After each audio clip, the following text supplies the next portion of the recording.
Well, the last topic of the semester is complex numbers.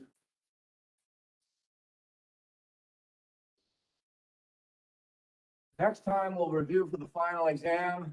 The practice problems are already available on D2L. Please go out and take a look at those. Bring some questions for next time so we can talk about them.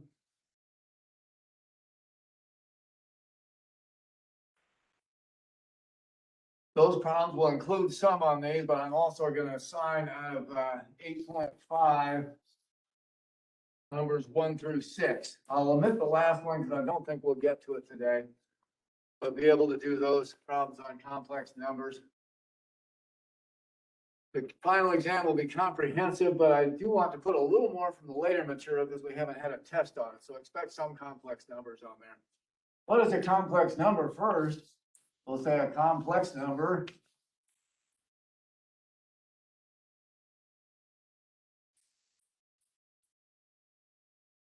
is a number, Z, written as A plus IB. Right, that'll be a complex number where I is a number we define just like other numbers, we just make it a symbol. And this symbol is such that if you multiply it by itself to get its square, it gives you -1. And consequently, we write I is the square root of -1, since its square is -1. So we make up a multiplication table for it. And so complex numbers are numbers that have an imaginary I in them in this form. Now we want these to follow the rules of ordinary arithmetic with real numbers. So we do this kind of thing also.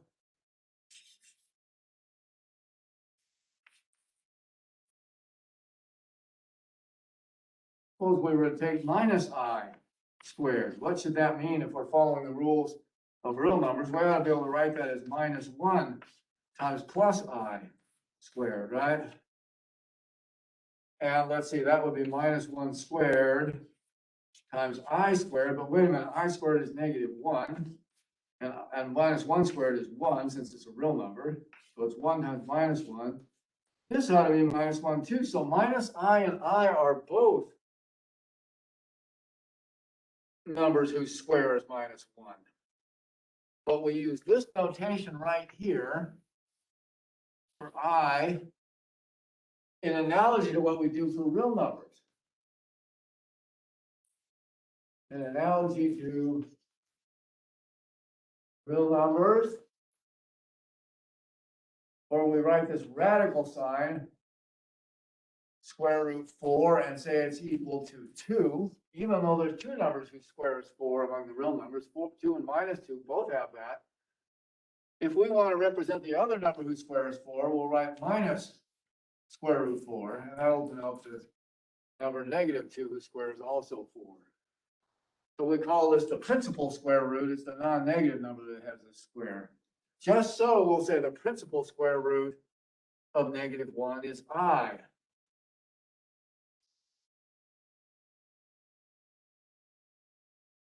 When we write square root of -1, that'll mean I. But if we want the other number whose square is -1, we'll say, namely minus I, we'll say that's minus the square root of -1, right? So it's like there's two numbers whose square is 4, there's two numbers whose square is -1 now. And now we want to follow the arithmetic of real numbers here. Let's see, I should zoom this in a little bit. I hope that's readable.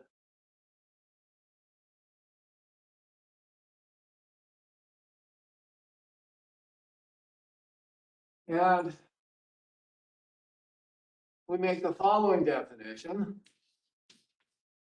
Let RE of a real number Z, for any number Z equals A plus IB, let the real part of Z denote A. The idea is that Z is a real number plus I times another real number. A and B are real numbers. Real numbers are the numbers that can be written in decimal form. So all decimal numbers. And we'll say the real part of Z is the real number A, and the imaginary part of the complex number Z is the real number b. So you think the imaginary part has to include the imaginary number I. No, it's the real number that multiplies I. But we'll call that the real and imaginary parts of the complex number. And then a number of the form z equals a plus I times 0. If the second part is 0, b is 0, we'll call this a real number because after all, it's a plus nothing. Oh, that's a real number, a, right? It is said to be a real number. That makes the real numbers a subset of the complex numbers, right? The complex numbers with imaginary part 0 are the real numbers that we already came to know and love. I said it's said to be a real number.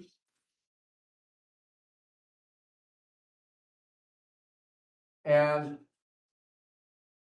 if you write a complex number z where the real part is 0, and like 0 plus I times b, and b can be anything, this is a pure imaginary number. Plus b is also 0.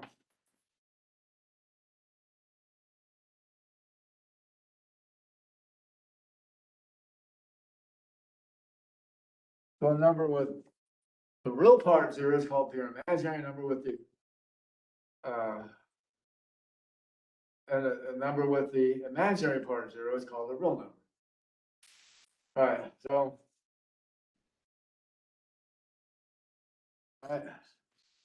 just simple example, we need to write something down.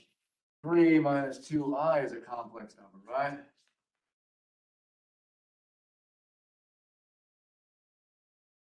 With real part 3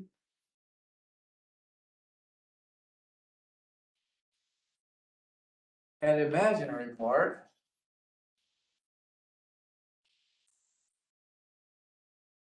-2. Think of this as 3 plus -2i. The number that multiplies I is -2. Okay.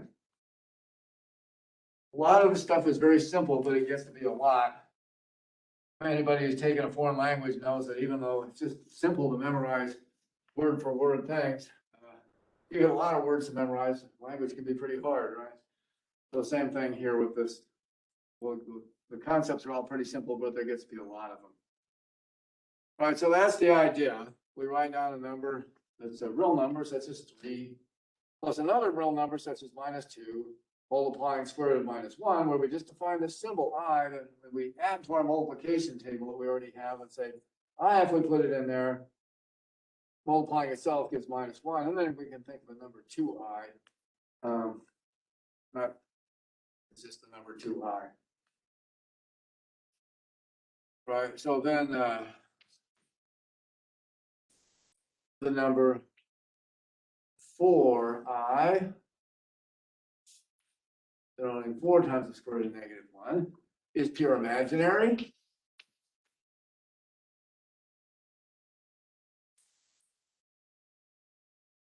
Because after all, it denotes 0 plus 4i. But the number 7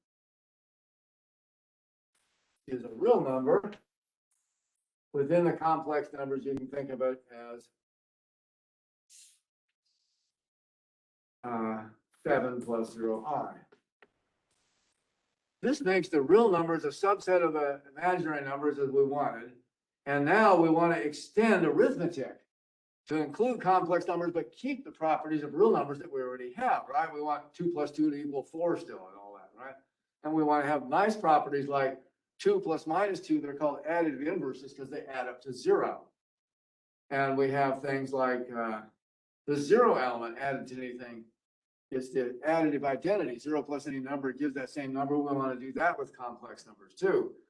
We want to be able to do divisions and so forth. So how can we add up, include all that stuff where the real number arithmetic just becomes part of complex numbers, since real numbers are a part of complex numbers?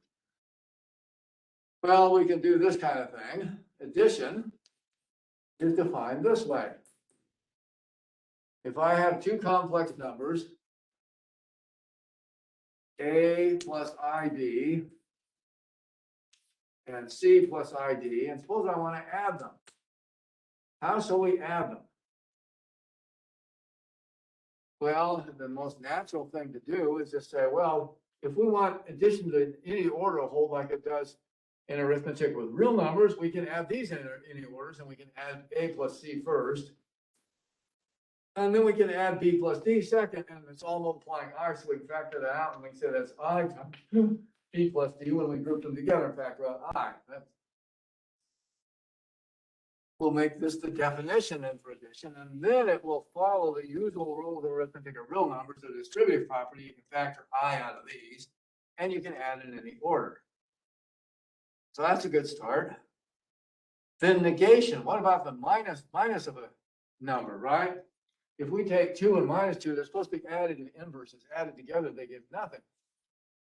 And so we want to make a negation, a negated number, a complex number similarly set up. So suppose I take minus the number A plus IB, any complex number. That will denote the number minus A minus IB.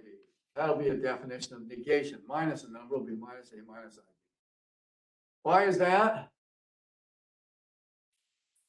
Because then it follows our usual laws of real numbers, right? If I take A plus IB and add its negated number minus A minus IB, using the definition of addition here, then I have to add A and minus A. I have to add B and minus B and multiply by I. But now A and B are real numbers, right? They're the numbers that multiply, that are here and here. Multiply I or don't multiply I. And so you just use usual real number properties. A plus minus A is 0. B plus minus B is 0. And sure enough, you get 0 plus 0i, which we will also call 0. If we write 0, it means the complex number is 0 plus 0i. It's just two different ways of writing the same thing. All right, so we have this additive inverse property that any number z plus the number minus c, we call this minus c, adds up to 0. It's additive inverse property. We're trying to build up actually an algebra of complex numbers here, just like we have an algebra of real numbers. So we have things like a distributive law that can factor out a number and distribute it, this times this plus this times this. You can add in any order and that kind of thing. You have an additive inverse. All those properties we knew and love in real numbers. We'd like to have these in complex numbers. And you say, why do we need to learn this stuff? Well, because these are actually used quite a lot in higher mathematics and in science. And if you become an engineer, for instance, engineers use these extensively to get to real results. In higher mathematics, we use these extensively to get real results. And physicists use these quite a lot in quantum mechanics, actually. That's how they get those mysterious results with tunneling effects. They actually find in these supercomputers, they have a problem of loss of power because of quantum tunneling, where these tiny particles escape and with energy out of the system. And how do they predict it? They have to do with quantum mechanics that involves complex numbers. And so these things are used to get real results. And it's pretty amazing what you can come up with. This will just be an introduction today. And you might say, what does this have to do with trigonometry? Well, trigonometry comes in here at the end. It's one of the important things for doing powers of complex numbers, for instance. And so we'll do this application with the idea that this isn't really trigonometry, but it uses trigonometry and it will help you if you take higher math classes or a lot of science classes. These things, you'll see them there again, but if you've seen them before, you'll do a lot better on them. All right, so there's addition and negation. Once we have addition and negation, we can define subtraction, right? Just like in real numbers, we'll say, if I have two complex numbers, Z1 and Z2, how shall I define Z1 minus Z2? I'll just do the same thing I did with real numbers. Then complex numbers will be a generalization of what I did there. We'll say that's Z1 plus the negation of Z2, right? So suppose I let Z1 be the number A plus IB, where A and B are real numbers, decimal numbers. And Z2 is C plus ID, right? Here's C, D, a real number. Then, this is A plus IB plus the negation of a number, you put minus C minus ID, right? And when you add those together, remember the definition of addition is this one plus this one, A plus minus C plus I times this one plus this one, D plus minus D. But A, B, C, D are real numbers. We go back to real number arithmetic and say that A plus minus C in real numbers is A minus C. B plus minus D with real numbers is B minus D. And so this is how you execute subtraction. This is the definition that you take Z plus its negation, the number that is the additive inverse of the original number Z2. And that leads to this definition that subtraction is just the difference of the real parts plus I times the difference of the imaginary. Oops, no, that's right. Okay, sorry. But I miswrote it for a second. So here's how subtraction works. And so we can do some simple things. And this is as easy as can be if you think about it. I'm going through the formalities just to derive this carefully and mathematically. I have to prove everything. So I want to prove the easy ones here. When they get too long, I'll wave my hands and say, take a complex variables class, you can prove this stuff. But suppose I have 3 plus 2i, and I want to add it to the number 4 minus I. Here's a little introduction and notation. When you write 4 minus I, this is just a shorthand that means 4 plus negative 1 times I. So it's A plus IB. And you can write IB or BI, it means the same thing. We allow multiplication in either form. The idea is we're trying to keep the same properties we have with real numbers. All right, so if I want to add those two, what do? I add the real parts. Remember, this one plus this one. 3 plus 4. And then I add the imaginary parts times I. That was the definition of addition. 2 plus negative 1. And so this comes out to be 7 plus 2 plus minus 1 times I is plus 1 times I. And for brevity, we can just write 7 plus I, and that means this complex number. All right, so 3 plus 2i plus 4 minus I is 7 plus I. There's addition, right? Easy, right? Just add the real parts, add the imaginary parts, and factor the I out. We can do subtraction just by subtracting real parts and subtracting imaginary parts. Just the easiest way you can think of defining. I've been doing it. Easiest after doing nothing, maybe. Suppose I take 3 plus 4i, and I subtract negative 2 plus 7i. What do I get? Now I subtract real parts. 3 minus a minus 2, right? Plus I times, and I take the things that multiply I, 4 minus 7, right? So I subtract these and I subtract these, and I get 3 minus a minus 2 is 5. 4 minus 7 is minus 3, so I'll write that as minus 3i. 5 minus 3i, or 5 minus I times 3, same thing. So there's a subtraction, right? Well, evidently, addition and subtraction are not very hard. I told you a lot of this stuff is easy. There just gets to be a lot of it.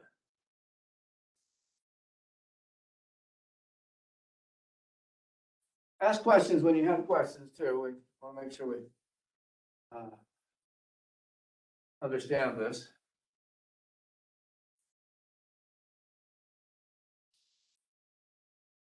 Now, how about multiplication?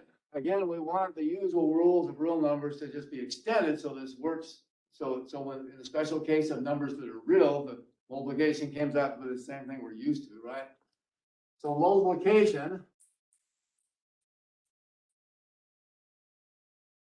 let's say it's done this way. If I take a number A plus IB, a complex number, and multiply by another complex number, C plus ID, I would like it to FOIL just like real numbers do, right? So here's how you do multiplication. You just FOIL. We just define multiplication this way. And then it includes as a special case that if you have real numbers where B and D are 0, you just get A times C, the usual product of A times C of real numbers. So this will extend multiplication of real numbers. Now, by FOIL, we get A times C plus A times ID, I'll just write that as IAD, plus I times BC, plus I times B times D is plus I squared BD, right? So what I have is, interestingly, I squared is -1, so this is minus BD here, added to AC is AC minus BD. And then the things with I still in them, where they doesn't go away, is I times AD plus BC. Here's how we define multiplication. Now, if you do this every day, you might memorize this formula, but I'm going to say don't memorize this one. The way to memorize multiplication is just a FOIL. Right? FOIL is how we got it. So memorize this, then you FOIL the multiply complex numbers, and then you'll get this result. But this is technically the definition of multiplication. That way, again, real number multiplication is a special case of this, and we keep the usual properties of real numbers.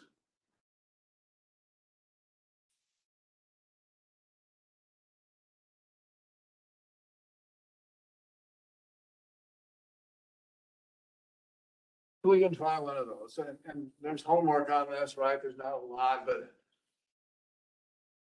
let's just make sure we can do it. It's as easy as FOIL, right? Here's an example. Suppose I take 3 minus I times 4 plus 2I, and I multiply them together.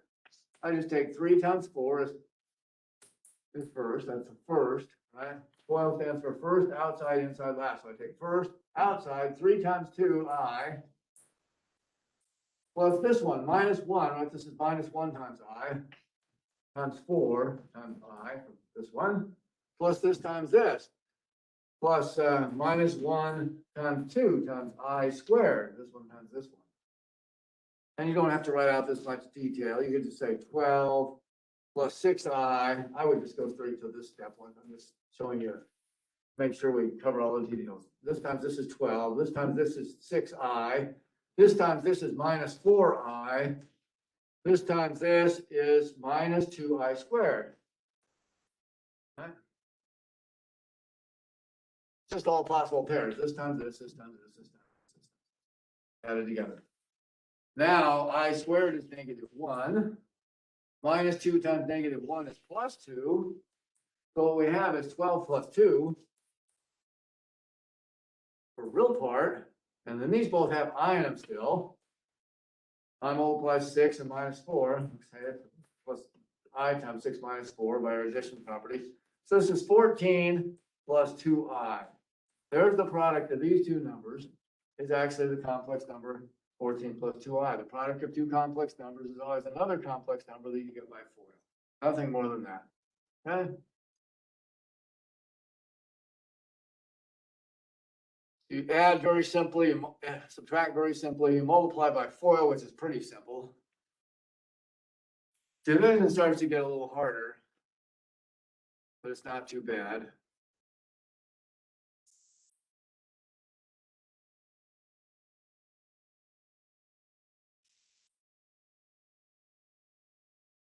In order to introduce division, we're first going to introduce something else, which is absolute value when we need it. Then we'll finish our arithmetic.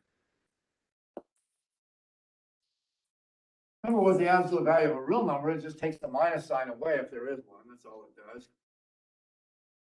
How shall we define the absolute value of a complex number?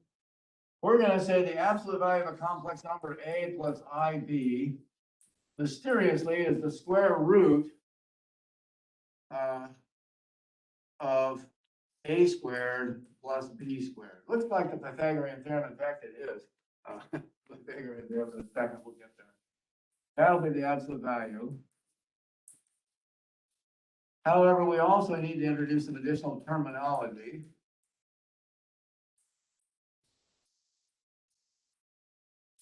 This is also sometimes called the modulus. If you hear the modulus of a complex number, that just means absolute value, or the length or the size of a complex number. We'll sometimes say in order to denote the absolute value. So it's the absolute value of z equals a plus I. And now if you think about it, real numbers, this is actually the special case. For instance, if I take the square root, or excuse me, the absolute value of -4, what should it be according to this? Well, it's this, if we think of -4 as -4 plus 0i, right? Real number -4 can also be written this way as a special case of complex numbers.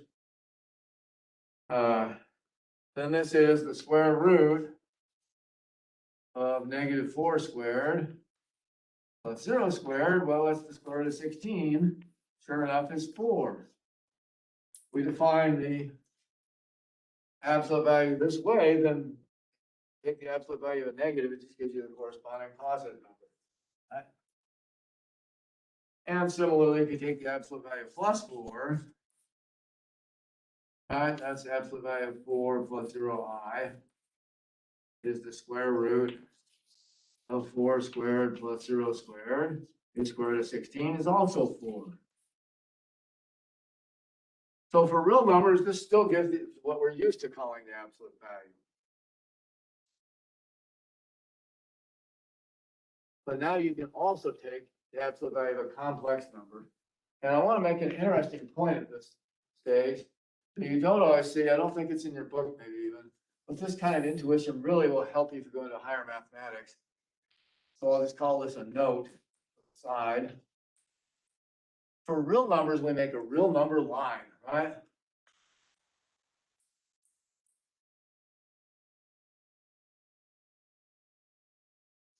And we identify each point on the line with a real number.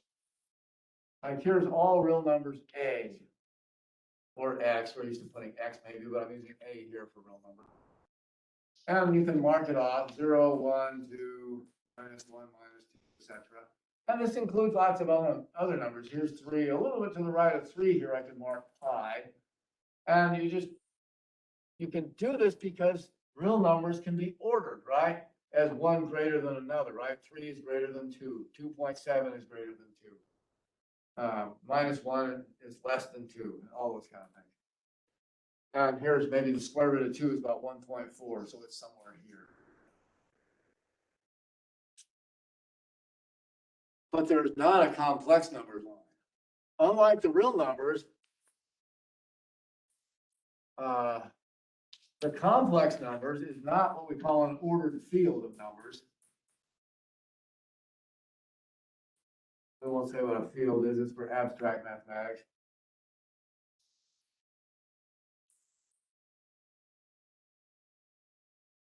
So we can't match them up with the points on a line.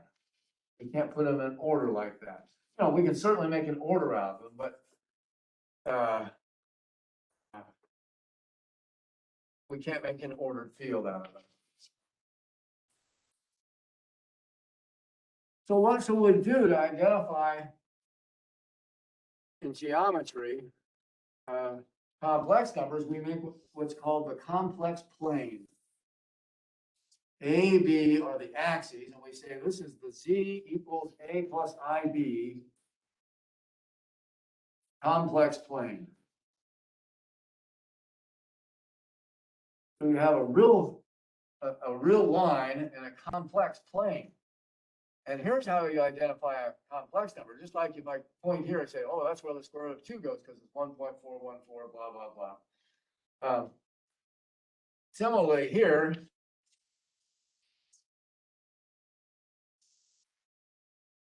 if I plot that point, what complex number does it represent? Well, I went 1 along the a-axis and 2 along in the b direction. So this must be 1 plus 2i right there. And if I go over here, maybe about this point, that looks like I went 1.5 left and 1 down. So that might be minus 1.5 minus 1 times I. I'll just write it as minus 1.5 minus I, right?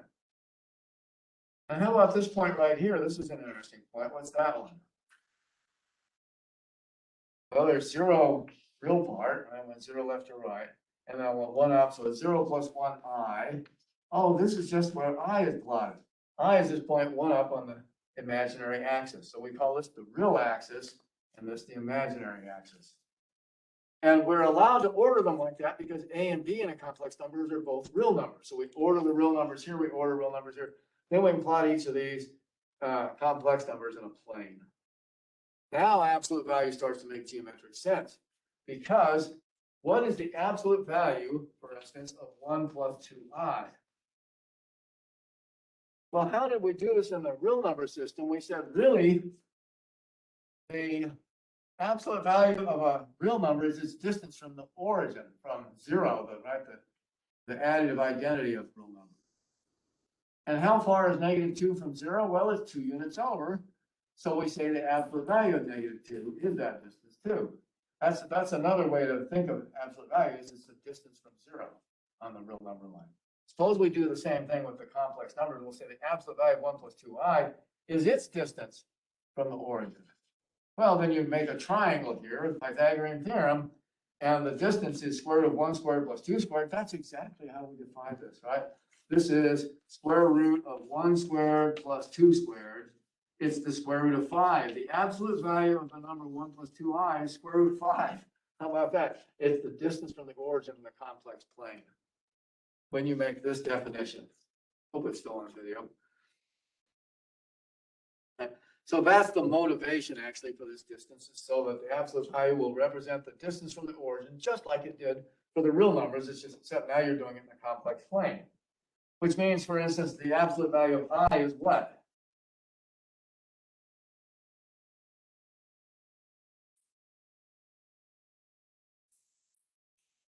It's over, I think.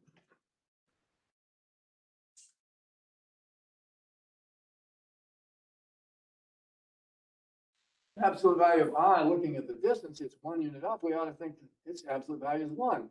Sure enough, by the definition, it's the square root of a squared plus b squared. Let's write absolute value of I is absolute value of 0 plus 1i. That's what it is. It's a plus ib, right? So the definition of absolute value says it's square root of 0 squared plus 1 squared is square root of 1 is 1. Sure enough, it is the distance from the origin. Now here's an important point. On the final exam, somebody always forgets, and when they do this root sum square, they say, "Oh, I know what the size of 1 plus 2i, or the absolute value of 1 plus 2i is. It's the square root of 1 squared plus 2i squared. Let's say the square root of 1 plus -4, square root of -3. No, the absolute value is always a real number. It doesn't come out to be an imaginary number like square root of -3. What you do here is you're not supposed to square the whole, the 2i, just the 2, right? When I take a plus bi, you root sum square a and b, so it should be 1 squared plus 2 squared. Leave the I out. It's a squared plus b squared, not a squared plus bi squared. Don't make that mistake. Then it's 1 plus 4. Oh, it's square root of 5, the distance from the origin. Right?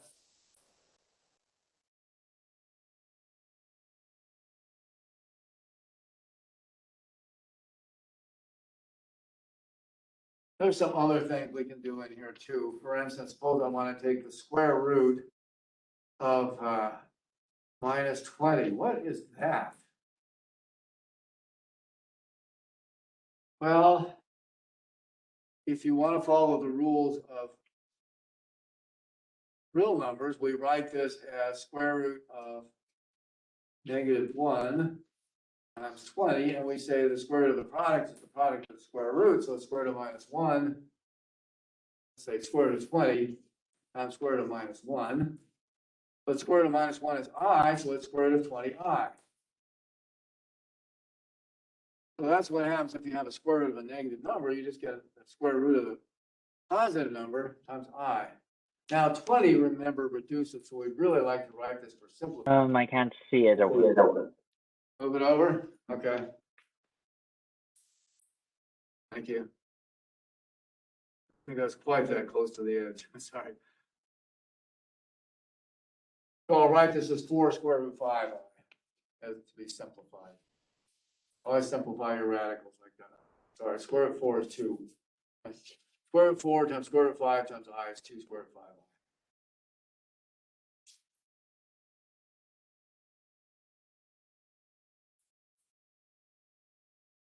The square roots of negatives are now written in that form.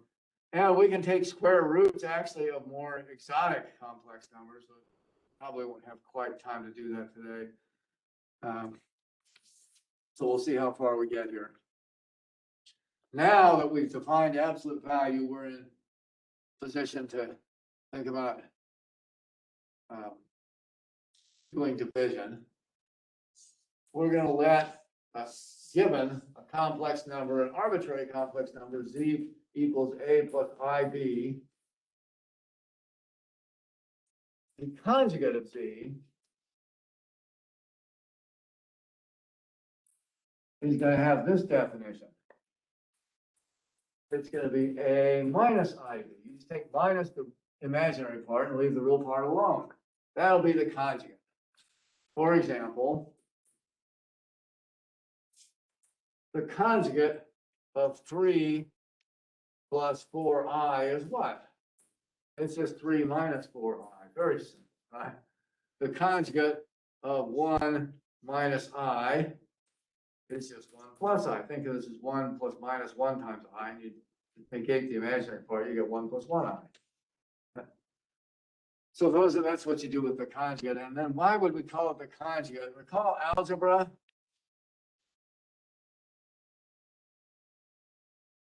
We had this problem with division involving radicals in algebra. If I took, for instance, 3 over 2 plus square root 5, how did I simplify that when I don't want radicals in the denominator? What I do is I multiply top and bottom by the so-called conjugate of the bottom, right? The conjugate of 2 plus square root 5, we said, is 2 minus square root 5. Look kind of like this. Right? We just change plus to minus on the square root part. But if we just do that on the bottom, we change the quotient. So we also have to multiply on the top by 2 minus square root 5. Now, when we multiply both the top and bottom by that, it's the same number. But the bottom now, the square roots go away. These conjugates, the square roots always cancel out. FOIL it, right? 2 times 2 is 4. Then you get minus 2 square root 5 on the outside, plus 2 square root 5 on the inside, and plus square root 5 times minus square root 5 is minus 5. And then the top becomes 3 times 2 is 6, plus 3 times minus 5 is minus square root 5 is minus 3 square root 5. And these go away, and you have rationalized this quotient, the denominator.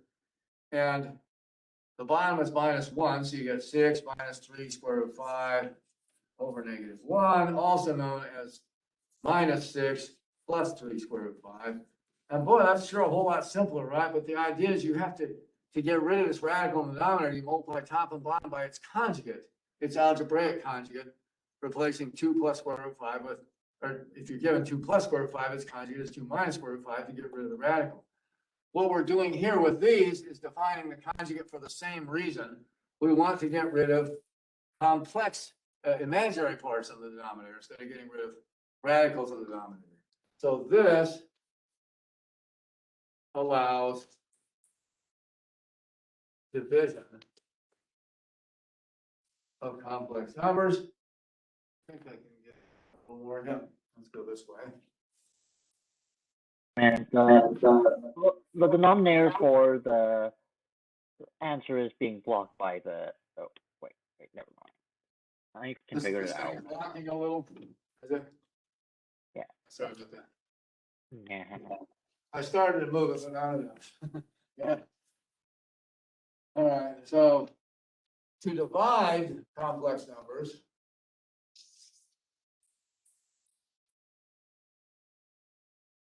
Z1, one complex number, by another complex number, Z2, you simply multiply the top and bottom by the conjugate of the bottom, just like you did with those numbers that had roots in them, right? we'll multiply top and bottom by the conjugate. And this is the same number because we multiply top and bottom by the same thing. But now when you multiply a complex number by its conjugate, the I parts go away, the imaginary parts go away, and you get a real number at the bottom. It allows you to do the division. So I'll say this is the way to remember division, is multiply top and bottom by the conjugate of the bottom. And here's how it works then. Suppose I want to evaluate 2 plus 4i over 1 minus 3i. How shall I evaluate this complex number divided by this complex number? See, what always happens is the quotient of complex numbers is again a complex number. And you get it by doing this. We'll multiply the top and bottom both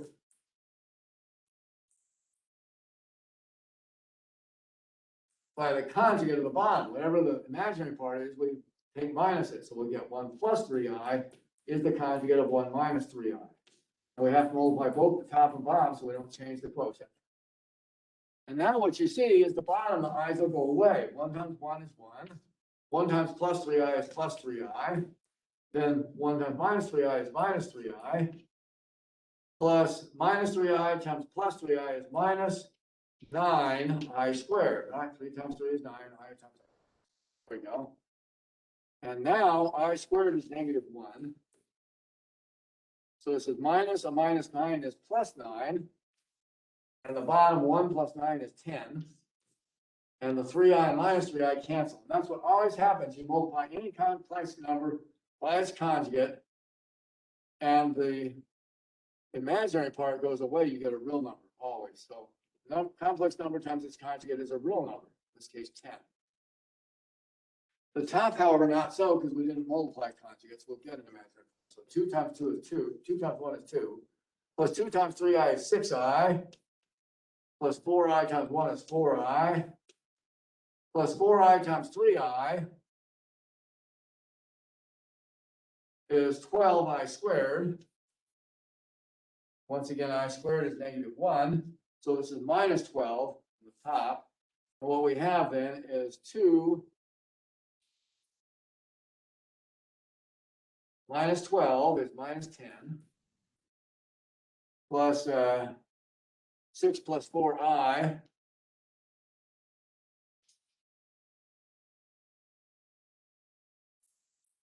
Maybe I should write it all out. Let's just write it all out. 2 minus 12 is this one plus this one. 6i plus 4i, 6 plus 4i. And then there's 10 on the bottom. And we wind up with, let's see, minus, this is still all on here right now. Minus 10 plus 10i all over 10. Oh, this is just the number. Thought I was going to finish this with less room. I get rid of the algebra. This algebra is motivation. You don't have to be able to do that for this class. I just wanted to show you this is the same concept. You can say this is minus 10 over 10, this over this, plus 10i over 10. Oh, it's minus 1 plus I. Amazingly, 2 plus 4i divided by 1 minus 3i is minus 1 plus I. That's the quotient of the two complex numbers. This is another complex number. Usually these come out with fractions in them, but I picked a particularly easy one here that didn't have fractions in there done. Usually can't quite reduce those as well. All right, so there's the quotient of two complex numbers. How you do those? To do multiplication, you just FOIL. To do division, you multiply top and bottom by the complex conjugate of the bottom and simplify it. Huh? That gets through arithmetic of complex numbers. And there's an additional note to go with this.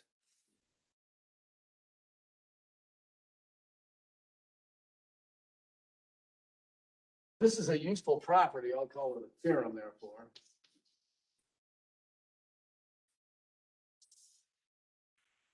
If you take any complex number times its conjugate, you'll just get the absolute value of the complex number squared.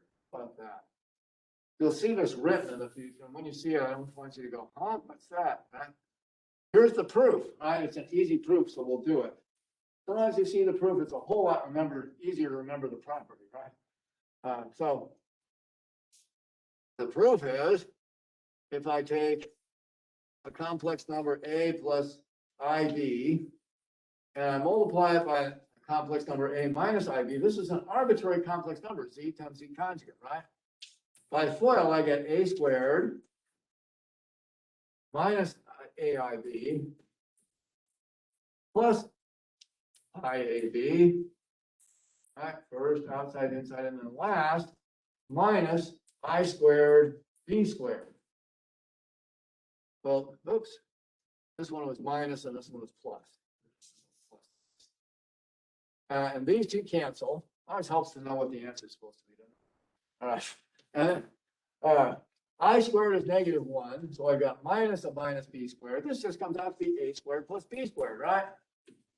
But wait a minute, that is the square root of A squared plus B squared, which is the absolute value of A plus IB squared, right? So the absolute value, or any complex number multiplied by its conjugate, gives you the absolute value squared. There's the property, right?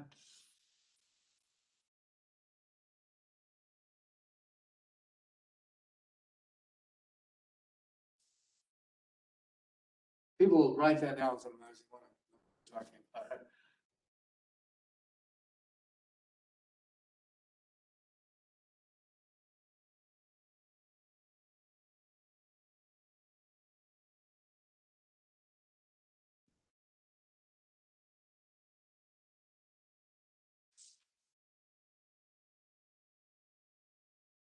Let's try one of these problems here. Well, let's see.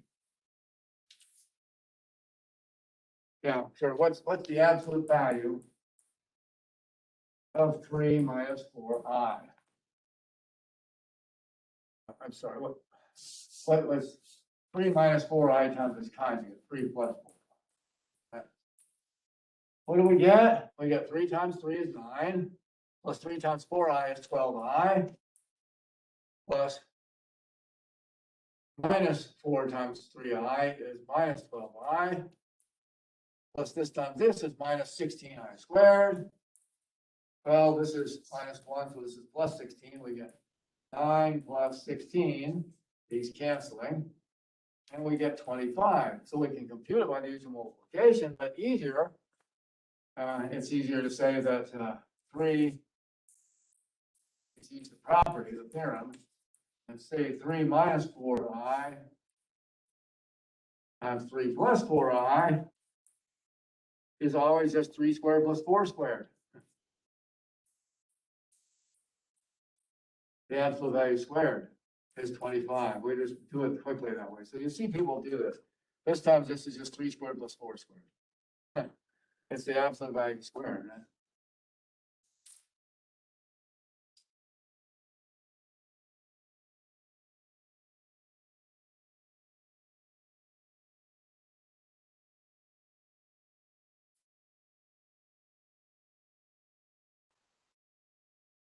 Well, we got addition, subtraction, multiplication, division, absolute value.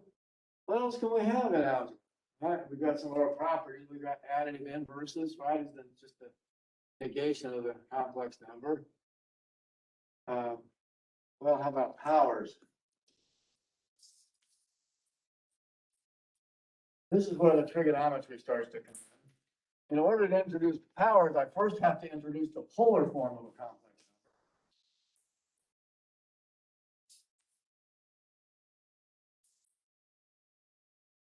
Sometimes we call it Z equals A plus IB form, the standard form. Given a complex number in standard form, Z equals A plus IB, polar form of it.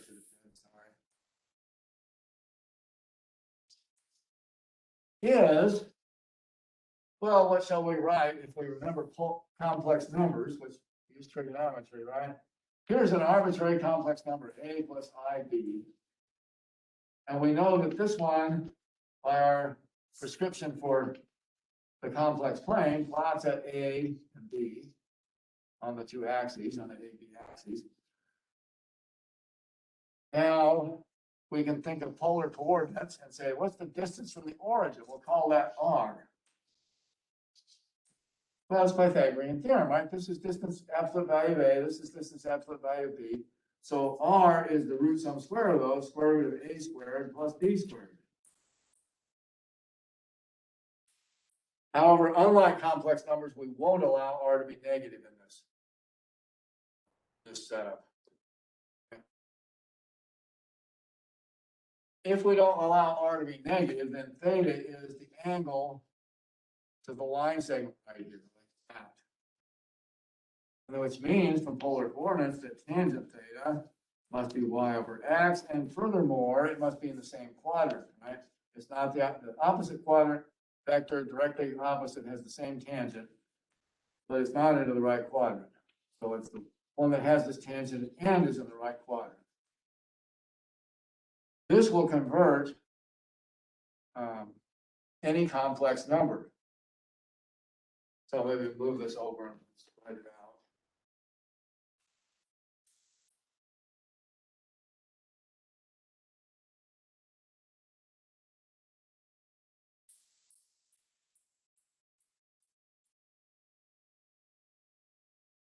What we found is if we don't allow r to be negative, that r, the polar coordinate, is square root a squared plus b squared instead of x squared plus y squared using a and b. And tangent theta is y over x in the same quadrant as the original, I'm sorry, b over a now instead of y over x. I wrote b, y over x, I should write b over a. Tangent theta is b over a in the same quadrant.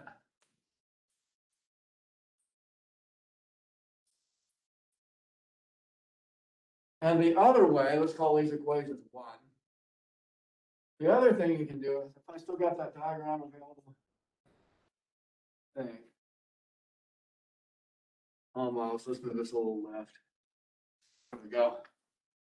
The other thing we remember is that this side here, regardless of what quadrant you're in, is always r cosine theta. That's true on any triangle. They'll use this in physics a lot. You ever take that class? First year physics, calculus based, or even non-calculus based. And this one is r sine theta. Right, so that this over this, right, this length is r. So that this over this is then sine theta, and this over this is cosine theta, as we define them for triangles. So in any right triangle, this side will be r sine theta, this will be r cosine theta. But that's the x and y coordinates here. So we have, as before in polar coordinates, x equals r cosine theta, y equals r, I'm sorry, a equals r sine cosine theta, b equals r sine theta. Convert back. And by using these polar coordinates, we can write the polar form of a complex number. Right? Because now a plus ib by 2 is equal to r cosine theta plus I times r sine theta. Right? Any complex number can be written this way. And then you can factor r out and write it as r times cosine theta plus I sine theta. So every complex number can be rewritten this way in terms of r, the distance from the origin in the complex plane, and theta, the angle in the complex plane in standard position. We call this the polar form of the complex number, right? It's equal, but now we're using the polar coordinates. This is polar form.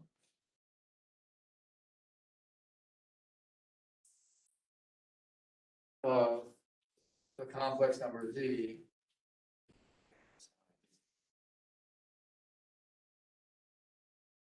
Now that comes up so often, and this is so tedious to write, that we introduce some short notation also.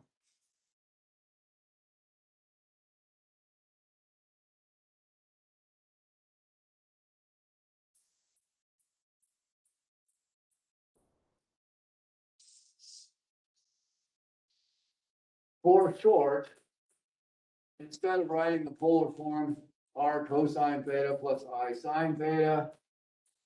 We can just write r psi theta. Stands for r cosine plus I sine theta, right? So you'll see this in the book quite a lot and in the homework assignment. Just to save writing. And furthermore, Euler, one of the most famous mathematicians of all time, Swiss, I think he was, found that this is related to the number e. In order to prove this, you need calculus, but I'll say in the higher courses, we won't use it here. But in calculus, you may see this as r e to the I theta. Right? Or e is that number 2.718, et cetera, that goes on forever without repeating using algorithms and stuff. Algebra. So if you see this, just be aware, this is where you pick up things in class that aren't on the test, but it'll help you later courses. R e to the I theta is the same as r cosine theta plus I sine theta. It's also the polar form of a complex number, just a different notation. Euler showed that e to the I theta must be actually r cosine theta plus I sine theta. All right. From the polar form, now we're in a position to do powers because of a wonderful theorem by De Moivre.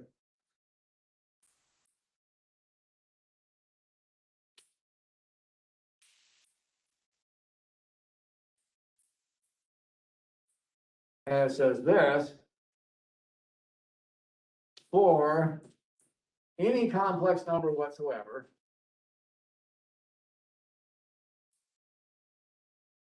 if you write it in its polar form, z equals r e to r cosine plus I sine theta,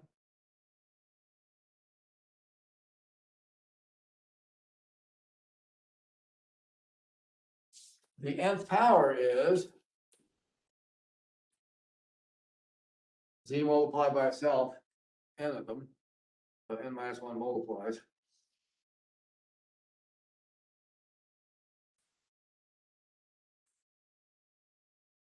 R to the n, this is a real power, so you don't have this confusion. What does it mean when I take, here's why powers are important, right? If I took a plus ib times a plus ib to get a plus ib squared, right, I can do that. It's just a FOIL. But now suppose I want to take the 100th power.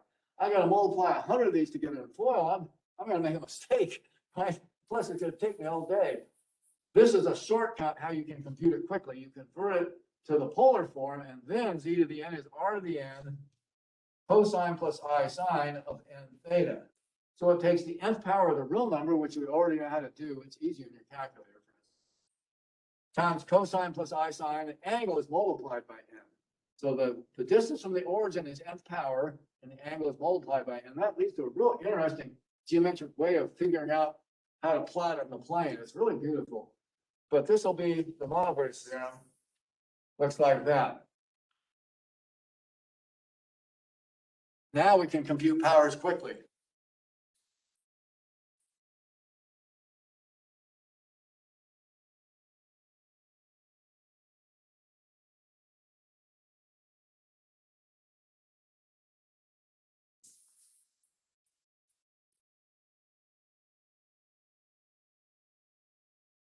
For example, I think this is one of the problems in the homework here.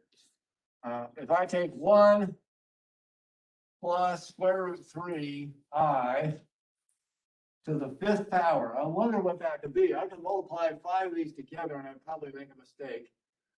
Right? Or I can convert it to its polar form. You know, on the test, maybe I'll get 1 plus square root 3i to the 50th power, right? Then you use up your whole test on this one if you don't convert it. Right? So how can I compute that quickly? I put it into polar form. I first compute r and theta by equations 1, right? By equations 1, r is the root sum square of these. Square root of 1 squared plus square root 3 squared. Not square root 3i squared, just the imaginary part. Remember, the imaginary part is the real number that multiplies I. The imaginary part is actually a real number. This is 1 squared plus square root 3 squared, not square root 3i squared. Is 1 square root of 4 is 2, right? Then the tangent of theta is what? It's the imaginary part square root 3 over the real part, right? It's b over a, just like y over x in polar coordinates in the xy plane. Now I wonder what angle that makes theta. Remember how to figure it? Oh, I know, I changed this. I think it was 1 minus square root theta. Might have been minus in the homework, I can't remember. Anyway, so now we multiply top and bottom by 2. And write it that way, and by a half, and write it this way, because this allows us to recognize a point on the unit circle, right? This is the y coordinate, this is the x coordinate of the unit circle. So I put square root 3 over 2 here, 1/2 here. And I observe that this point on the unit circle has this tangent, or this angle in the unit circle has this tangent. What angle is that? I can figure it exactly, right? Since this side is square root 3 over 2 and this side is a half and this is 1, it's a unit circle. This angle is just pi over 3, 60 degrees, right? Thereby,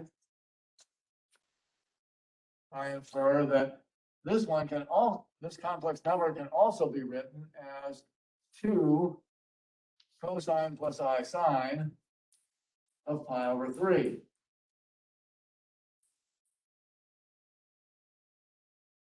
So instead of trying to multiply 5 of these together, I'm going to take the 5th power in polar form and apply De Moivre's theorem. This will give me 2 to the 5th, right? R is taken to the 5th. And so we got a number, I didn't give it a number, so we'll just say by the theorem.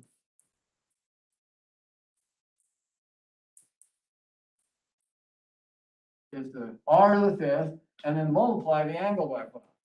Cosine plus I sine 5 pi over 3. There it is, 2, 4, 8, 16, 32 is the 5th power of 2. Cosine plus I sine of 5 pi over 3. Well, now I go back to the unit circle to find that. Right? In fact, let's write this out.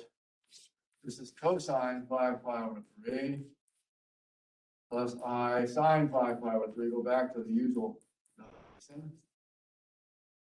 And if I go to 5 pi over 3, I remember, well, that's the whole rotation is 6 pi over 3, so I'm pi over 3 short, right? This right here will be 5 pi over 3, leaving a reference triangle with an angle of pi over 3. So this side is square root 3 over 2, and this side is a half. And we recognize then that the cosine is the x coordinate at half, and the sine is the y coordinate minus square root 3 over 2. And that all multiplies 32. Now 32 times a half is 16. 32 times minus square root 3 over 2 is minus 16 square root 3. And then that multiplies by 9. Here's the number. That is the 5th power of 1 plus square root 3i. I would love to probably almost certainly give you a problem like this on the final. Because this throws everything together, right? You've got to do all the complex computations here. And what I've done is I converted to polar form to take the 5th power. Here's the 5th power in polar form, but usually we like to write them in standard form. So I rewrite it as cosine plus I sine and use the unit circle to rewrite it in standard form. This is the number I would get if I multiplied 5 of these together.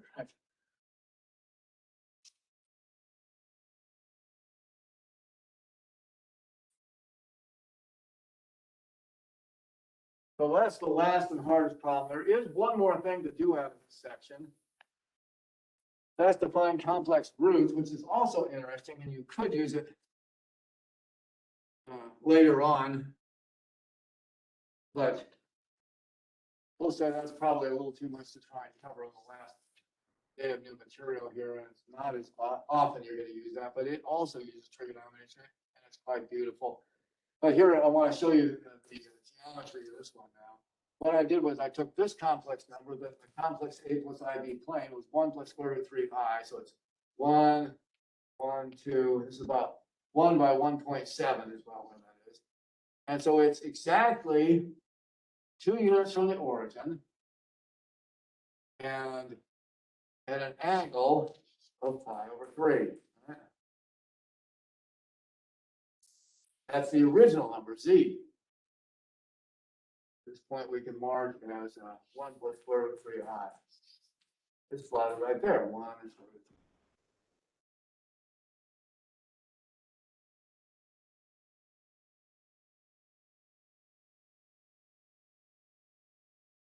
3. Now, what's the fifth power? What I do is I take the fifth power of this length, and I go in the direction is 5 times this angle. 1, 2, 3, 4, 5. So there's 2. Here's pi over 3, 2 pi over 3, 3 pi over 3, 4 pi over 3, 5 pi over 3. 1, 2, 3, 4, 5 pi over 3. And then if the length was 2, I go out 2 to the 5th units, 32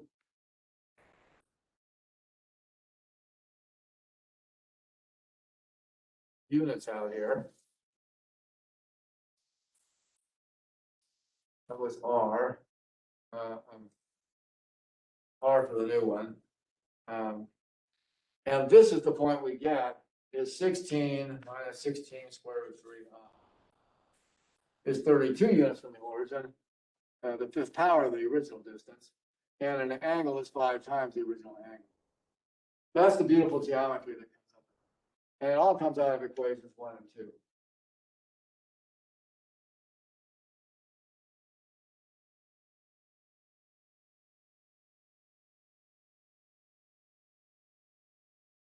Oops, let's see.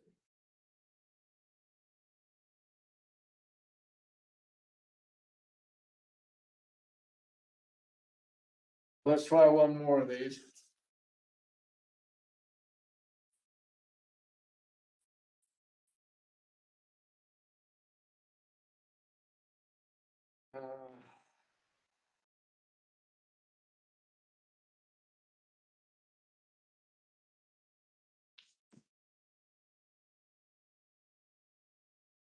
What is minus 1 plus I to the fifth power? About that one. Well, if you rewrite this in polar form, R is the root sum square of minus 1 squared plus 1 squared, the real and imaginary parts, is square root 2. This one is square root 2 units from the complex plane. Tangent theta is b over a is 1 over minus 1. And how do I convert that? I divide that one top and bottom by square root 2 to get a point of and it could be the other way around. It could be minus on the top, but plus on the bottom. But I want it in the same quadrant as the original point, right? This is A negative and B positive, so it's over here and up. It has to be in quadrant 2. So it's actually not going to be this one. B positive and A negative. And so I look on the unit circle at this point right here. X equals minus 1 over square root 2. Y equals plus 1 over square root 2. And say, I know where that is. That's a 45, 45, 90 triangle. So this is 3 pi over 4. So minus 1 plus I to the fifth is an angle theta equals 3 pi over 4. And at a distance square root 2 from the origin. So I'll rewrite this in polar form as square root 2 cosine plus I sine of 3 pi over 4. Then I need to take the fifth power in polar form. It's easy. It's square root 2 to the fifth, right, R to the fifth, times cosine plus I sine, size of 5 times the angle. 5 times 3 pi over 4. So it's 15 pi over 4. And then square root 2 to the fifth. Square root 2, square root 2, square root 2, square root 2 is 4. And then 1 square root 2 left. Square root 2 to the fifth is 4 square root 2. This one, if I write it out in the long form, it's cosine 15 pi over 4 plus I sine 15 pi over 4. So this is 4 square root 2, and then you remember 15 pi over 4. What is that? Well, 8 pi over 4, 16 pi over 4 is 2 whole rotations. So this is 2 whole rotations less a 45-degree angle. So it looks like this once, almost twice around. There's 15 pi over 4. Leaves a reference angle of pi over 4. And so I notice the unit circle, this point has coordinates plus square root 2 over 2, minus square root 2 over 2 on a 45, 45, 90 triangle. Those must be, that's barely, all right, the cosine and sine. So this one is square root 2 over 2, and this one is I times minus square root 2 over 2. And let's see. Square root 2 times square root 2 over 2 is 1. So this just becomes 4 times 1 is 4. Well, let's write out 4 square root 2 times square root 2 over 2. And these cancel. This one is actually 1 over square root 2 if you simplify. Plus I times 4 square root 2 times minus square root 2 over 2. And again, this one cancels these. And you wind up with 4 minus 4i. These and these canceling. This a little bit.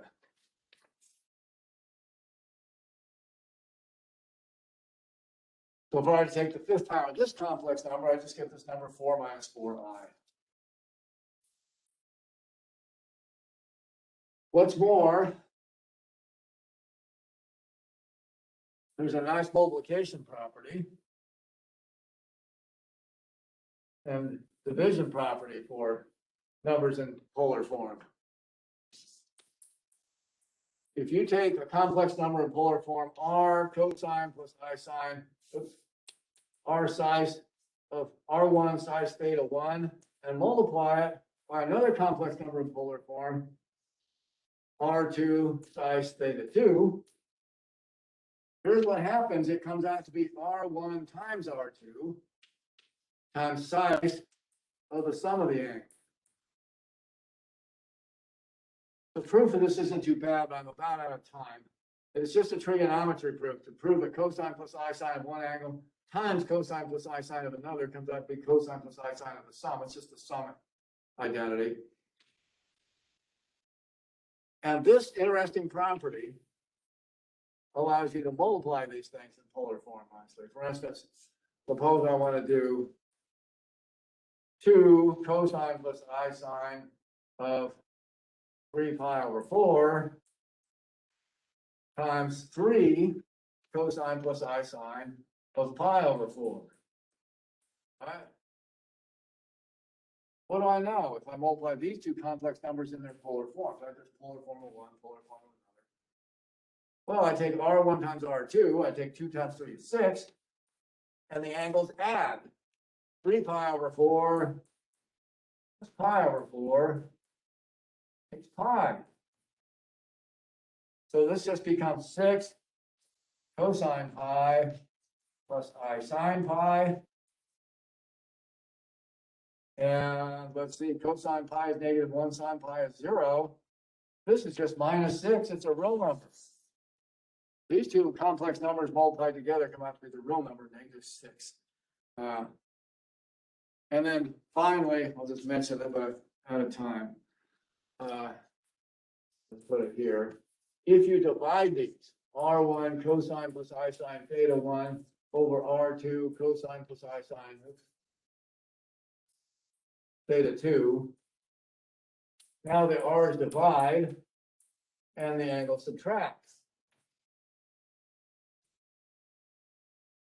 You can try this as a homework problem like that. Try some of these homework problems. I gave you the list at the beginning. It's just all but the last one. We won't do the roots. Not enough time for it today. And bring some questions next time. Some of these could be on the final, and make sure you look at the final practice problems. Thank you for coming in today, everybody.